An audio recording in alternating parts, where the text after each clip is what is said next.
If you're ready for the exploration of the story of civilization to make it to the Middle Ages, then today's book just might be for you. Today, we are looking at The Age of Faith by Will Durant.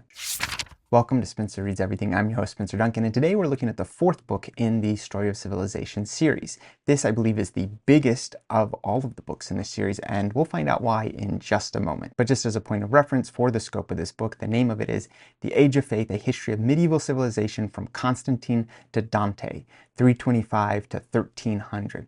That not only provides you the timeline scope, but it also tells you some really important things about how exactly he frames the Middle Ages. As I already pointed out in my video about the third volume, which covers the Roman Republic and Empire, he chooses to end pretty abruptly with the rise of Christianity. He doesn't go into any of the real discussion of a transition and the decline of the Roman Empire, especially as it develops into two different distinct cultures with the Latin Western Empire and, of course, the Greek Eastern Empire or the Byzantine Empire, which is to this day a big dispute when it comes to how people break up antiquity and world history. As you can see, he is clearly siding with putting the Byzantine Empire not just in the Middle Ages, but also kind of setting it apart. So he starts this book out by referring to it as the Byzantine zenith. So 325 to 565 is what he considers the top of the Byzantine Empire, and he really also considers that essentially the only part of the Byzantine Empire that he wants to put a lot of detail into, which of course leaves out about 1,000 years of Byzantine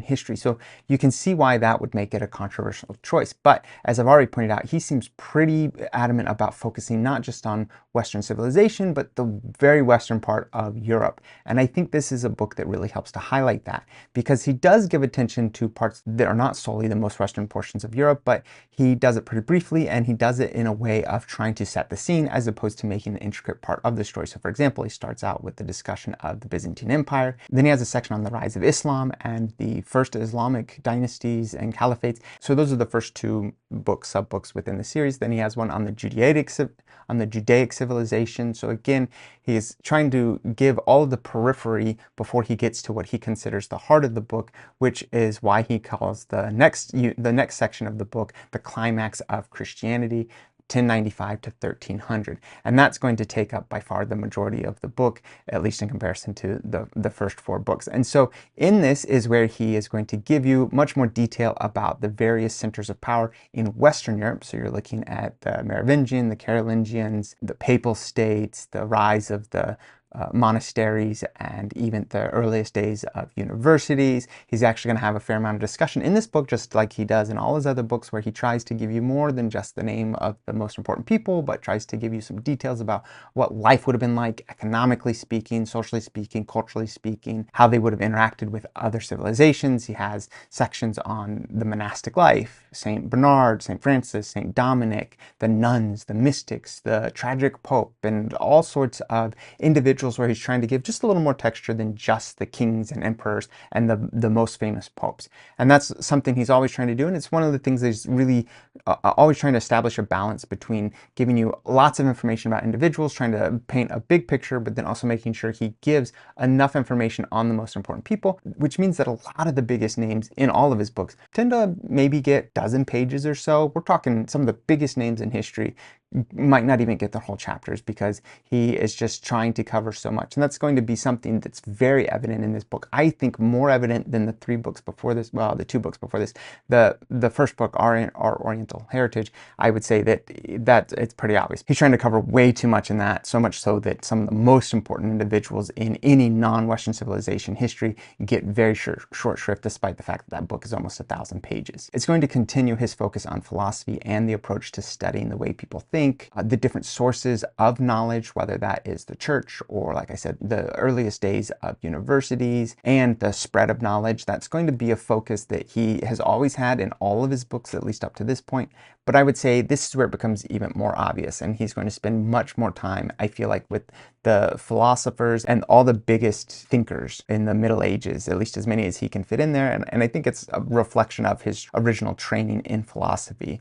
But obviously that's a through line that you'll see clear through the end of the series. This book covers so much that it's kind of hard to give any kind of synopsis. So I'm going to avoid, aside from telling you the main books that it covers and the major civilizations, the Byzantine, the Judaic, Mosaic, the Islamic, and then what he just calls the Dark Ages. Those are the biggest books.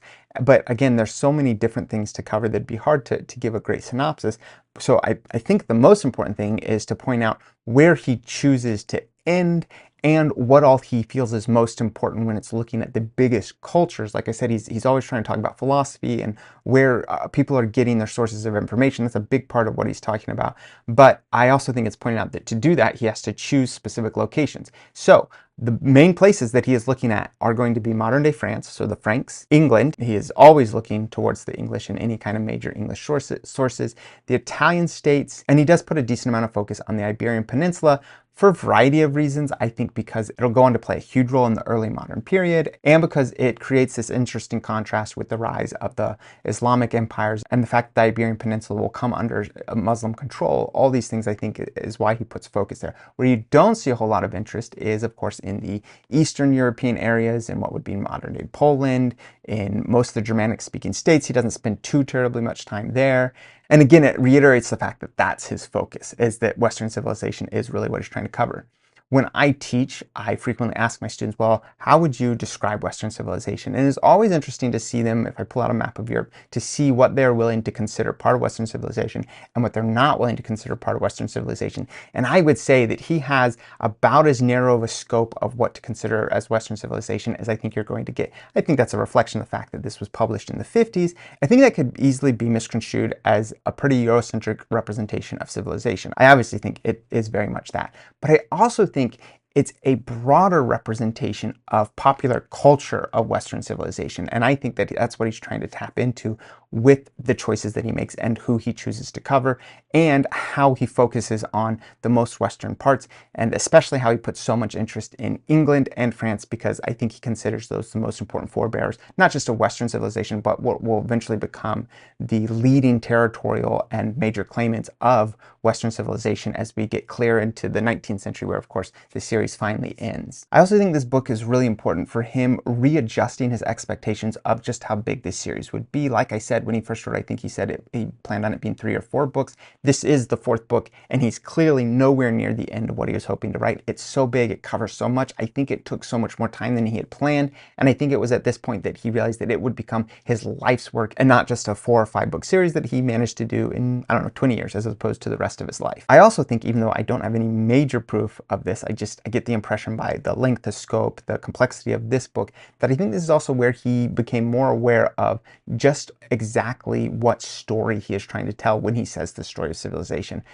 I've said in the other videos, the narrative was pretty standard up to that point of what you were going to say when it came to Greek history and Roman history. I think it's here that he realizes he has to make more dramatic and more impactful choices about how to tell this long and what quickly becomes a complicated history as you have the turn into the medieval period. But that is just my impression, based not just on the length of this, but on the way the rest of the books are structured. I feel they are more reflective of this book than any of the books that came before it. So who do I think this book is for? Just like any other books in this series, you don't have to read the books before them. They're designed for a curious and a slightly educated population, and I think anyone that wants a broad history of the Middle Ages, this would be a decent choice. But I think I personally, as a historian, would discourage you from trying to take on a broad history of the Middle Ages. I think from the get-go, you're going to need to decide what area you want to study the most, and even then what elements of that time period and that place that you're most interested in. Because I just think that you would find yourself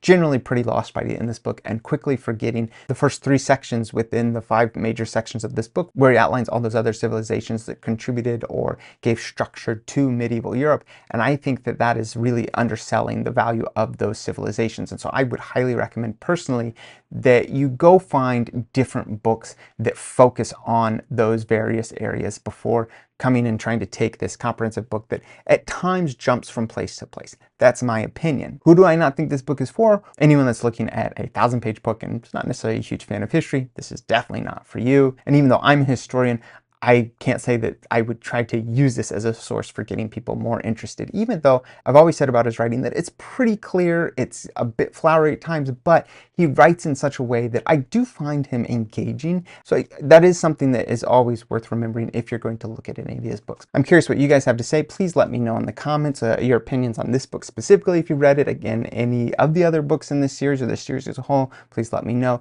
Don't forget to like, subscribe, turn on those notifications, and until next time, keep those pages turning.